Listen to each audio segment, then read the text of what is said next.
this is your Bicolanang Mami Kring Kring. At dahil Sabado nga ngayon mga mare, sabon, banlaw at downy nga ang eksena natin for today's video. Naglagay nga ako dyan ng Anyel Otina at detergent powder mga mare dahil puti nga ang aking mga lalabhan. Karamihan nga siguro sa mga nanay na pag naglalaba nga sa washing o kahit hand wash nga ay ganyan na rin nga ang ginagawa dahil legit naman talaga mga mare na nakakapagpaputi. At nang maisalang ko na rin nga yung mga puti dyan mga mare, eto't inasikaso ko na rin nga itong mga nakasampay dyan. Noong Sabado at Linggo ko pa nga yan nilabhan mga mare at inabot na naman nga ng isang linggo bago ko nga natanggal yan.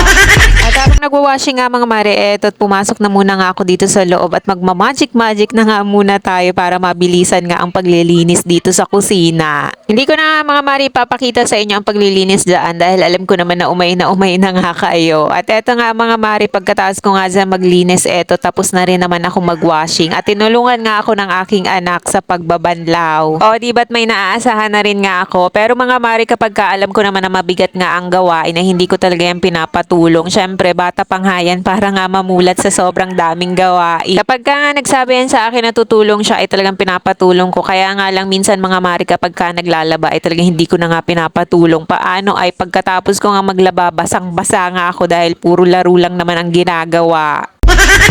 Pero sabi nga nila mga mare, habang bata pa nga ay turuan mo na nga ng mga gawaing bahay. Syempre totoo naman yan. Para nga lumaki nga sila na maging responsable at may alam sa buhay. At maikwento ko na rin nga sa inyo mga mare habang nagbabanlaw kami dito. Kahapon nga ay wala akong mini vlog dahil nga nagpahinga talaga ang person. Pagising ko nga kahapon mga mare ay talaga naman magibat na naman nga ang aking dibdib. Pati nga ang aking ulo ay masakit kaya talagang hindi na nga ako pumasok din at nagpahinga na lang talaga ako. Sakto rin naman na naandyan nga ang aking asawa dahil nga nalasyeng. Naka-birthdayan kasi kami mga mare ng nakaraang araw at ayun naman, napasarap na naman nga ang kwentuhan. At eto nga mga mare, ma-share ko na rin nga sa inyo itong aming iniigiban. Kung tulad nga namin kayo mga mare na malayo nga ang balon o poso na pinag-iigiban, ay ganito na nga lang din ang gawin ninyo. Pero syempre sa inyo dapat ang balon o poso mga mare dahil baka nga mapagalitan nga kayo ng may-ari. Pero syempre kung papayag naman yung may-ari ay bakit hindi? Pero bago ko nga sa inyo yung ipaliwanag o ipakita, eto't lilinisan ko nga muna.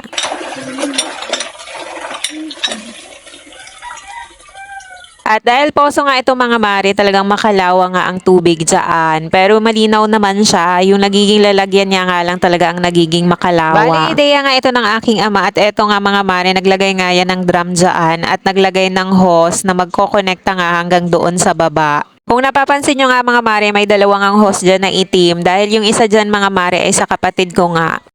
Tapos dito na nga yan mga mare magdadirect dito sa may CR namin. Bubuksan mo lang nga yung gripo, tapos bubuhos na nga yan dito sa baba. O diba, hindi ka na nga magbibit-bit. Baga ay less pagod na nga dahil hindi ka na nga magbibit-bit mga mare dahil diretso na nga yan dyan. So wala na nga kaming tubig ngayon mga mare. Hintayin ko nga yung asawa ko para magkaroon na naman nga yan ng tubig. O diba, less pagod na nga mga mare kakabit-bit. At eto nga mga mare, tapos na rin nga ako magbanlaw at iniwan ko nga doon ang aking anak dahil maliligo nga siya. Nakapagbanlaw na nga ako kanina mga mare at pangalawa nga lang yung binaba ko ngayon. At eto nga't naisampay ko na nga yan. At syempre pakataos ko nga dyan mga mare at magpapahinga naman ako dahil nakakapagod naman talaga ang maglaba. O siya, sige na nga mga mare, maraming salamat sa pagsama hanggang dulo. Sa uulitin muli at kung di ka pa nakapalo kay Bicolanang Mami, baka naman. O siya, bye!